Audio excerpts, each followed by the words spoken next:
Right, welcome to Tales from the PowerAge. How you doing, guys? Are you well? Tonight we are talking Saxon. Right, we're going all the way back to 1985, and the Innocence is No Excuse album and tour. And as always, we had representation, a couple of the gigs on this tour, and we're going to tell you all about that. Tell you about these halcyon days as well of the 80s. These were great days for us. So a couple of weeks after this, I think we saw UFO. There were a whole bunch of other gigs that we'd seen that year as well. They were just great days. And actually into early 86, we'd seen Marillion, AC/DC, Ozzy Osbourne, and there were further pods that we'd done on some of those gigs as well. So please check them out. Before we do that, though, if I can remind you to give us a sub, give us a like, get involved. If you went to this tour, tell us in the comments. We're really interested in your memories from this tour. If you enjoy this today, you can buy us a drink.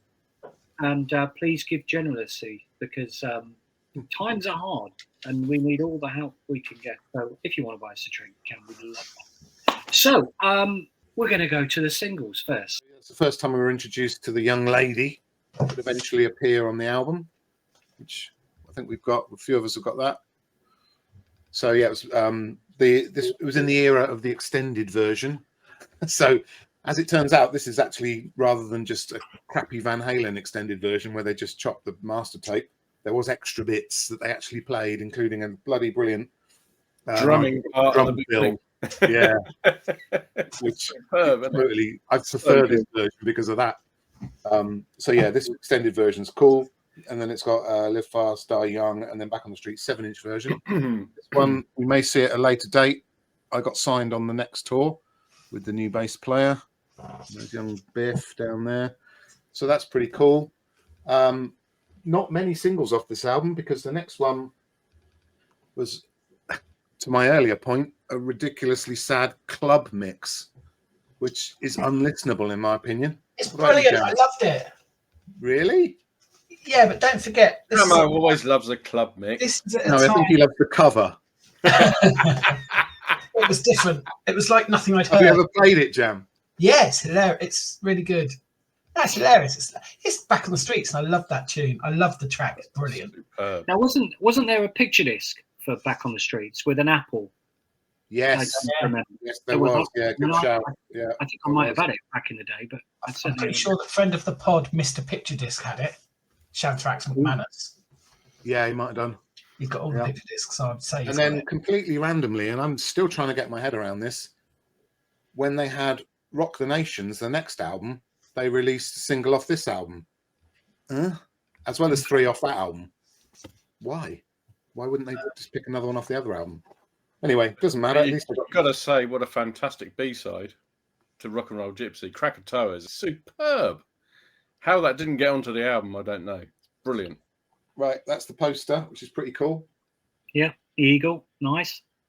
Yeah, and then a little from the video, Back on the Streets, isn't it? Yeah. And they went to the desert. So yeah, that was the singles. You know, pretty interesting times, and obviously introducing us to the young lady. The press ads that turned out on the press ads, and you know, there's quite a few different versions of her, as we'll see. There's at least three or four on the album, and then the 2 versions that we got on the press ads. Both press ads have the tour on them as well, and there's an ad later on that's mostly the tour, but also the single. So yeah, it's a pretty typical press ad of the time, but not very metal. No, as far as Saxon. Apart from the logo. Yeah. Best logo ever. The most metal logo of all time. Yeah. A lot of my information on this comes from a pretty good, that's back to front, but a pretty good Biff autobiography. Oh, there we go. Again. Yeah. Autobiography. It's a decent read because you can actually hear him when you're listening. When you're reading it, you know it's his words. It's not that. It's really well written, as long as you can hear Biff saying it. It's yeah. No, you know what I mean. It's definitely Biff's words. Someone's helped him write it, but yeah, it's brilliant. And he pointed out his feelings at the time. It's quite interesting when you can use these things and go back and see. He wasn't sure about the cover. He certainly wasn't. He certainly wasn't a fan of making the Saxon logo in a corner smaller there. It's never done that before. And yeah, and his feeling was that it was very much it was the new record label, it's Parlophone looking to be a bit arty with a model and with this direction. He didn't have an issue with it. He was just surprised, and I think if Biff had have had his way, it wouldn't have been the case. But we were 16-year-old lads. We loved it. I did. Well, I do know what your thoughts are. It was well, like we said on other podcasts, even though we do love artwork, it didn't ruin the album for us normally. You know, like we said with Vigilante, you know, it's a pink album cover with a horse or a unicorn. None of us said, I'm not buying that. Nah. Same with this. You know, it didn't have a Viking or a battle scene or whatever. You know, we still bought it, didn't we? You know? I mean, yeah, we did. Right, even though it's got that as the picture inside, and Biff commented on that as well, and so it wasn't happy necessarily with the pictures. Art direction. Yeah. But but let's face it, who cares about the art direction when the music is so good? Yeah, that was the one that went on the T-shirt, wasn't it? Yeah. But the back was cool with the live photos. Very cool. That's decent. You know. We were having a chat, weren't we, beforehand, just talking about image at the time and maybe the difference between Maiden and Saxon. And there are subtle differences, aren't they, in terms of the image across the two bands over that hit. Yeah. I think. Yeah, well, this is something that comes from the book as well, isn't it? That Biff was obviously everyone was keeping a close eye on each other, but you always keep a close eye on your label mates, you know. And technically, they were both on EMI. So how come Maiden are doing this, and how come Saxon are doing that? You know that. So that was a constant myth of Biff's that they weren't growing together. As were Marillion. As were Marillion, and definitely Fish kept an eye on Maiden's merchandise. Yeah, effectively copied the whole theory of having an icon. If you've watched all our pods before, I mean, everyone knows I wasn't really a Saxon fan, but this album was the one that got me into Saxon. I absolutely adore this album. I think it's absolutely brilliant. Yeah, I think it's great. You know, especially the first side and Broken Heroes. I love that song. Oh, Broken Heroes is amazing. Biff's absolutely on fire on this album. His vocals and his melodies on this album are so good. So good. And it's probably Graham Oliver's best performance ever. It's absolutely fantastic. I would disagree with that. In what way? Strong Arm of the Law all day long. Well, I think it's their best album since Strong Arm of the Law. Without a shadow of a doubt. But there's some good. I agree with you, Gary. I prefer side 1 to 2, but there are some really good, great tracks in there. But we all like a bit of controversy, don't we? I was just saying, this is what got me into Saxon. I didn't really like the early albums. I didn't like Wheels of Steel. I didn't like Wheels of Steel. Denim and Leather. But Strong Arm of the Law has got some of my favourite Saxon songs on it. But this for me is brilliant. Honestly, if I pull out a Saxon album, I will always go to Carpe Diem. Well, you would do in the Strong Arm of the Law, 100%. Wheels of Steel, Allegory. Yeah, apparently I like it as well. Crusader, and I will Carpe Diem. I do listen to that as well. It's good. I mean, when we're talking about this album, this tour, you got to remember it came off the back of this. Now, this has got fond memories. Your first gig, Dill? It was, yeah. But for a lot of Saxon fans, this was not a great. It went in the wrong direction. Well, especially your brother. Yeah, I hated it. Yeah, he knows what he's talking about. It had "Do It All for You" on it, and it had "Sailing to America." Now, I love "Sailing to America." I love "Sailing to America." Yeah, I love that track. It's brilliant. I "Do It All for You" is just literally not Saxon. So the fact that happened, and then they went on to then do this. There isn't a "Do It All for You" on here. There's lots of upbeat rockers. So I think that's it.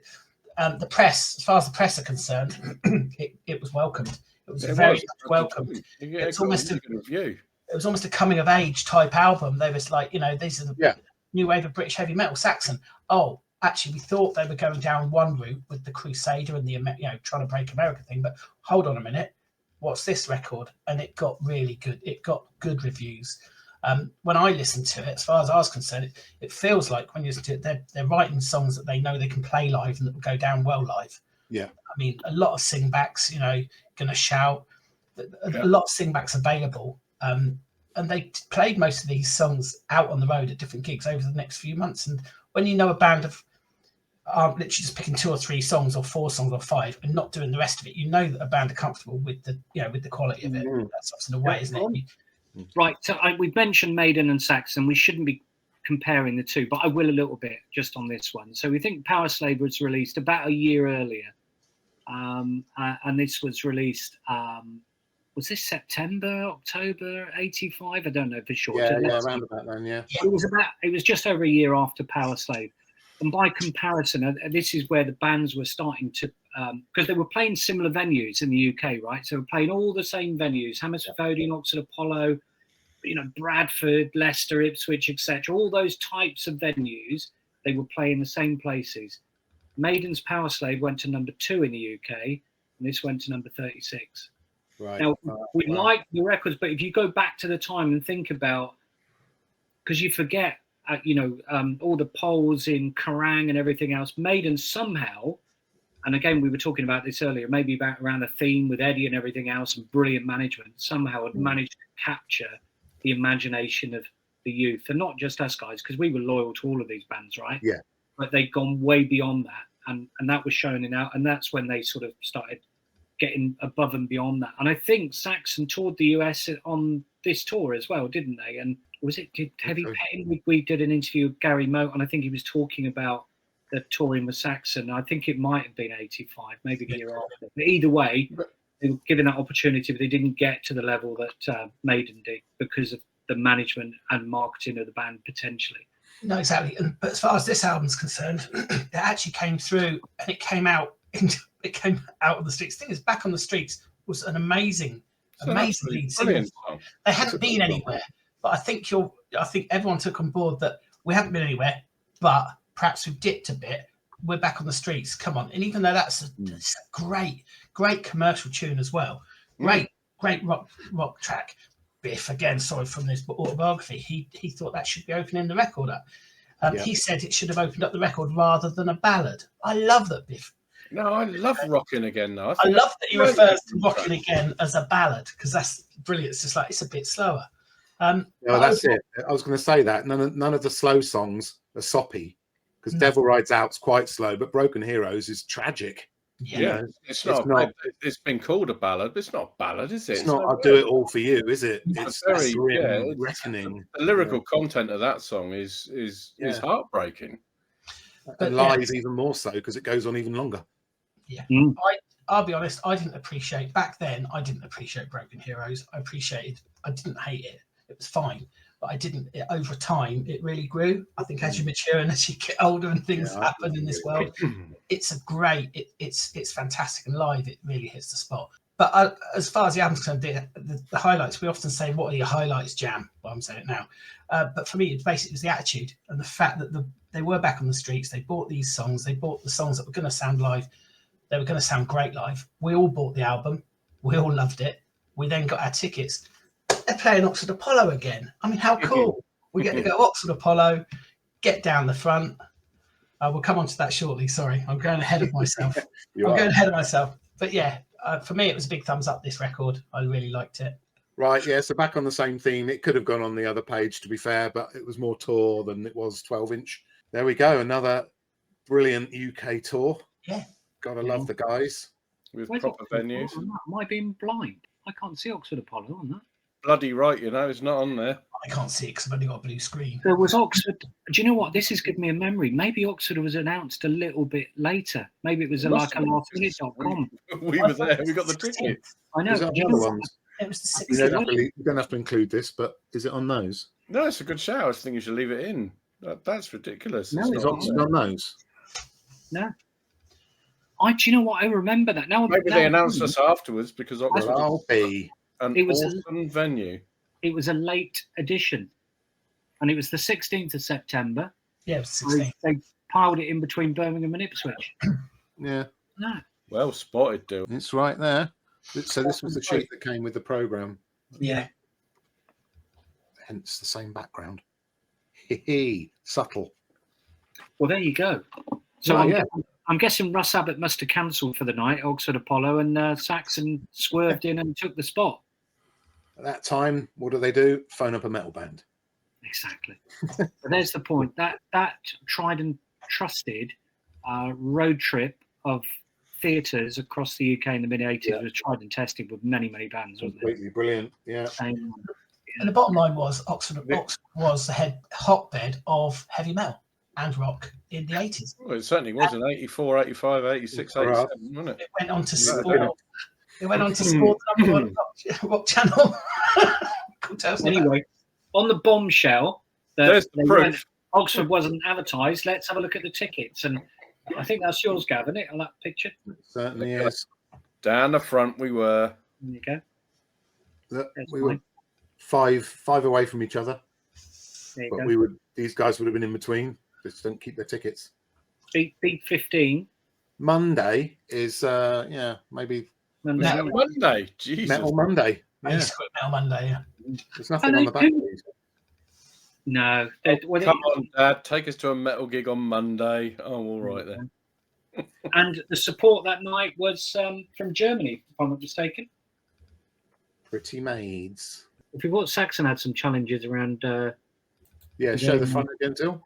Outfits. That looks like the flight case I've got in my room. Jesus, there were 6 of them as well. No, I tell you what though, it's a I remember them being okay though. Utterly terrible that cover though, isn't it? The logo's pretty good, but the rest of it is poor. Why don't we have a red light in a flight case? But they were supposed to pay Monsters Rock in Germany when we went, and they did. They pulled out, didn't they? It's on the poster, isn't it? Yeah, on a poster. Yeah, you're right. Well, there's a great tune on here if you want to check it out. Red Hot and Heavy. It's brilliant. What a tune that is! Absolutely fantastic. Anyway, so as you can see from this, we went to 2. We went to Oxford and to Hammersmith. Have you got your Hammersmith ticket still? No, I'd lost that one, I think. Yeah, I'll just show you mine. But do you know what? The Hammersmith ticket is... It's a new style ticket. $5.50, so it's exactly the same price. Front stores, $5.50 Oxford Apollo. Yeah. And $5.50 at Hammersmith. Yeah, that's true. So it's not the horrible ticket that you have to self-printed. A whole £1 extra from the Power Slave tour the previous year, £4.50.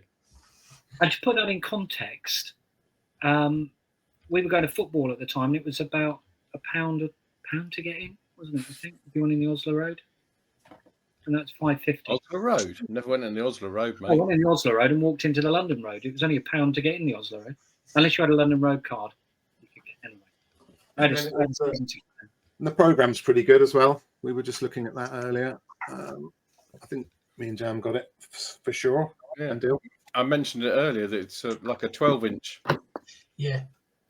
There's more pictures of the young lady. Do you mind if I just read the opening passage from the programme? Carry on. This is for you. This is for you, Jam. You can always edit it. First, a warning. First, a warning. The management will not take responsibility for the following groups of people that remain in the theatre at their own risk.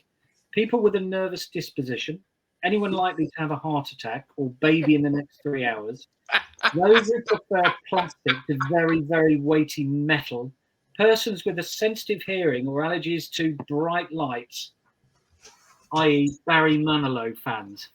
No, it doesn't say that. Does it say that? Yeah. Does it actually say that? And I'm not being funny. That was speaking to that's amazing. Oh, that's brilliant. Bit of a dilemma for you, that, Jam. What's that? Your favourite band and favourite solo artiste. Oh, shout out. Oh, sorry, shout out Barry Manilow. Anyway, there's the tour notes. I would have been Elvis Presley myself, but there you go. Exactly. Yeah, so we got the jobbo in the programme. The interesting thing that I only noticed when I was doing this is they've got the days off on there. What's the point? Yeah, love that. Who cares? It's hilarious, isn't it? Shows how few bloody days off they had. Well, that is true. Yeah, it does. Yeah. You know? Whoa.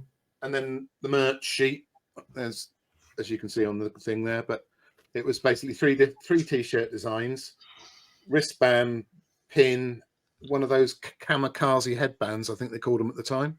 That's probably right. very inappropriately. And then completely random badge. Can you hear me, mother? Yeah. What's the point? Anyway. Well, it's so Barnsley, isn't it? Absolutely. I've got a spare one of those if anyone wants to make me an offer. Absolute class. Yeah, okay, I've got one. So that's the tour merch. Let's go on to More. even more tour merch. Did anyone buy that t-shirt? Grey one for me. We all bought the grey, yeah. I think I got the grey one, yeah. I don't know why, because maybe because I didn't want to buy white, but I think the wasn't white's a choice. better now. Yeah. Yeah. Clearly. But on the merch sheet there was an even better one, which was the why didn't they must have sold out or something, because I'd have definitely got that. Yeah, that's exactly what we'd have bought. Yeah. Yeah. Totally that grey one I wore it to bits. It was some squash me too. t-shirt. Garos is watching this. I wore that every week while I whipped it. It's not pit friendly, is it, Grey? No, that's why I ended up a piece of rag. I've got it upstairs. It's literally just a piece of some rag. It's lovely. Not pit friendly. That's why I wore it. You know what I'm talking about. Indeed. Let's go on to the set list. Oh baby. And this is the set list from Hammersmith, Gav, isn't there? So there was some quite cool stuff going on with our old mate Tommy Vance on this as well. Lots of cool stuff. Yeah. So if anybody, we were there, and Biff announced after 2 songs. So the red songs are ones that aren't on the Tommy Vance show. So halfway through the set, he announced that you may or may not know that there's a recording mobile outside, and we're going to be recorded for Radio 1, and the crowd went ape, absolutely ape, and you can hear it on the broadcast. I've got a tape of it. So this is my original tape from back in the day, number 77 for some reason, and it's got all the tracks crudely crayoned on there, even an interview with Biff. But yeah, I've isolated the intro just so you can revel in the wonderful larynx of TV on the radio. It's 27 minutes now to 11 of the clock. The major part of this program tonight, 70 minutes of it, in fact, is taken up by an act who, on the 18th of September 1985, hit the stage at the Hammersmith Odeon. The BBC Mobile was there, our engineers, and of course Tony Wilson. Settle back. You like him? You've probably seen him umpteen times yourself. If you're a rock fan, that is. Ladies and gentlemen, here are Saxon. There we go. Does that bring back memories, everyone? Ultimate voice of the radio. Oh, he's got such a great voice. Do you know what's interesting? The engineer Tony Wilson. Yeah, I bought Tony a bunch Wilson, of he was there. That's how you remember that name. He was always that name. But I love to know what happened to Tony Wilson. I bought a bunch of records from on an auction, old BBC from the BBC Gramophone library, and I bought a bunch of metal records. And Tony Wilson is on there. He'd been procuring, I guess, albums for the Tommy Vance show, and he'd signed it in and out. Little signature on there. Yeah, that's cool. Yeah. And whenever you see like a BBC archive release, or especially a rock band, it'll always be produced by Tony Wilson. He did it for decades. What a ledge! And also, this was a gig where Biff was in a really playful mood. He was brilliant. I mean, Biff's always a brilliant frontman, but he was mucking around. And for instance, on Crusader, he said the next song's Crusader, and the crowd went mad. And he went, "Yeah, we liked it too," stuff like that. And then he went, "Let's do a jingle for Tommy." I know. We'll do a jingle, and then we'll all get played, right? Okay, then, what about this one? You're gonna do it? Okay, then, what about this one? Rock with Tommy Vance! I'm gonna do it again. Here we go. Rock with Tommy Vance! We'll see if he uses it, okay? So that it was really special to be there, because you knew you were going to be on the radio, and the crowd really pepped up after that. It was great. But when we go to a show, you'd see the mobile, you'd see the van outside. It'd be classic if the van was there and you were there.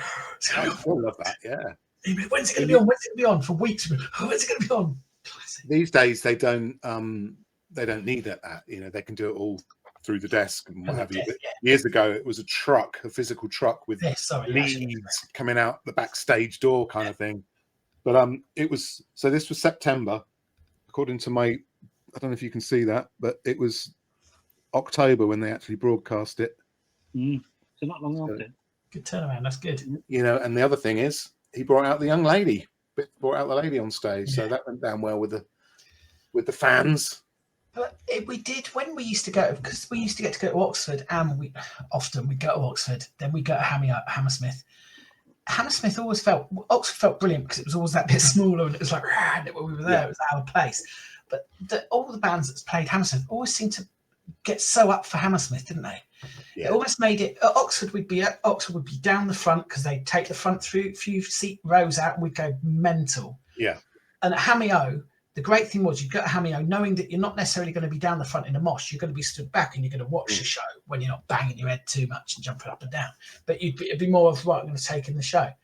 But yeah, the bands, they did often. It felt like they'd make it special. We're going to do extra. We're going to do this. That's it. That's Yeah. because Hammersmith was always the mecca for a heavy metal band. Yeah. Such a venue. Well, it was nearly always the last show of the tour, with the UK tour, wasn't it? And so, as the famous Motorhead album attests. But live show for Saxon, this is brilliant because we just literally 2 days before we've been at Oxford, so we're buzzing. Rather than that buzz where you've got the new record and then you go and see them live, it's like, oh well, that's done. No, it's not. It's Wednesday. Is it Wednesday? We're off to Hammy-O. Monday to Wednesday. Yeah. We're off to Hammy-O now to see them again. It's just immense. And it was. I thought they were great. I would say that, wouldn't I? They were absolutely great. Interestingly enough, the preview. Often this is a way we talk about AC/DC. This, don't we? You get a feel for how many songs on the previous album that came out when they played this. Just the title track, which is quite telling. Which is cool though because it's a great set. It adds not all the obvious ones from the first 3 records only. I thought it was a really good split. Really good spread. It's amazing. Yeah, really good. Still play that now, don't they? Crusader. Well, yeah. Oh, they do, yeah.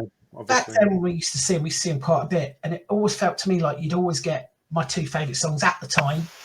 It's a long time ago. I think my 2 favourite songs at the time were Strong Arm of the Law and Dallas 1 PM. But you never seem to get both in one show. I don't know why.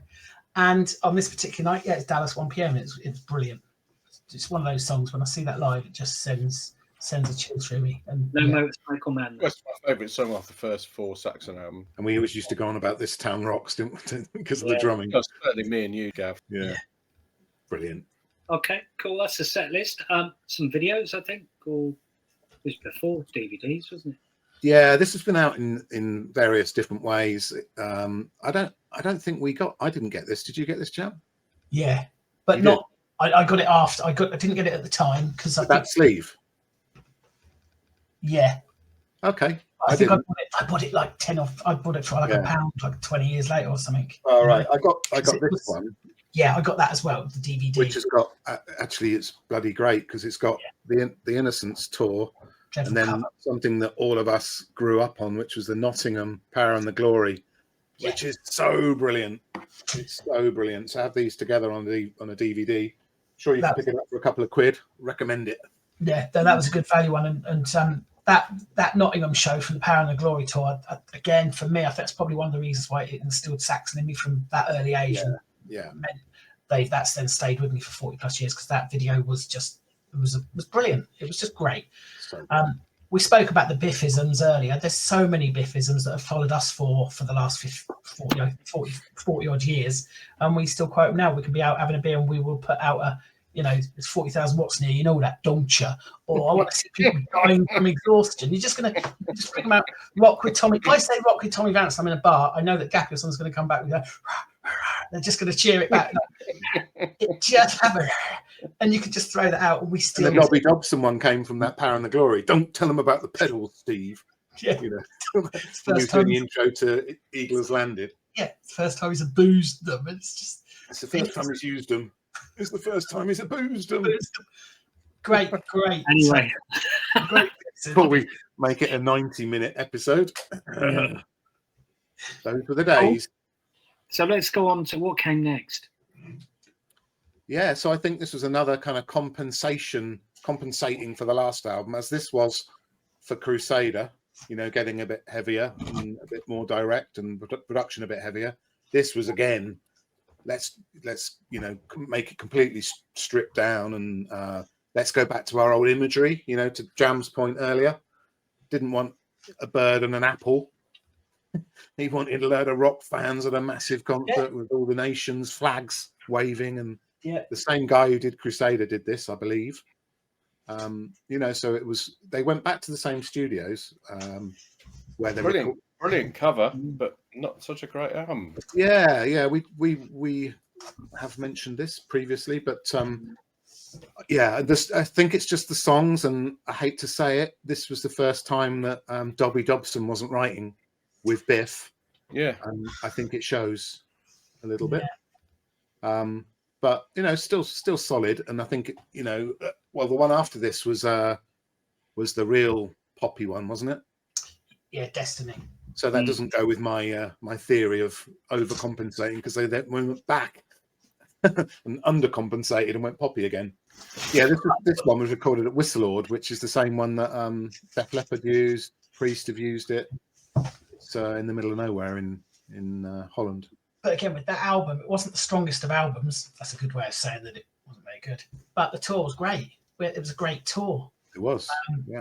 You know, so yes, the album came out and it didn't have a lot of great numbers to add to it, but it was a great tour.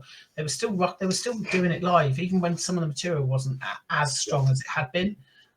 Which again, for us as teenagers, we were totally into it. They were doing a good job. The latest albums are so good. I don't think Brian Tatler's done any harm either. No. He's awesome live and songwriting. Yeah, they're in a really great place as we speak. So it's really good to see. It's fantastic for us. For the Saxon fans, it's great. What a career. Yeah. Well, that's Saxon. Innocence is no excuse. 1985. Hope you enjoyed that. Hope you brought back some memories from you going to that tour. Or if you didn't, wishing that maybe you'd been there as well. They were great days, I'm not going to lie. Now, in terms of Saxon, there are, I think we've got a couple of Saxon videos on the channel, so you can check that out. With a plethora of other stuff, so there's every metal you could possibly think of on there, so have a look. If you want to contact us on the socials, you can. We're on Facebook on Tales from the PowerAge. We are on X, on TTFTPR. We're on TikTok, I'm not even going to bother trying to say that, but I can't believe we're on TikTok, but we are. So thank you to all our new followers on that. And thanks for the shout out, Wolfsbane, as well. We love you. So that's awesome. Love you, we're on Bluesky. We're on Instagram on Tales from the PowerAge. If you want to buy some merch, and there's some really cool stuff in the merch shop. If you want to buy some merch, go to myspreadshop.co.uk. Show the merch, Gav. And Gav's just going to show you. Particular favourite at the moment. There you go. That's an awesome raglan, that. Yeah. Okay. Let us know in the comments who you think learned that one. Looking absolutely great. And you can find out a little bit more about us on www.talesfromthepowerage.com. Anyway, cheers. See you later. Bye. See you later.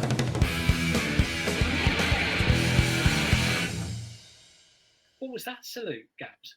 Like he was doing a little duck or something. Just thought I'd do something different.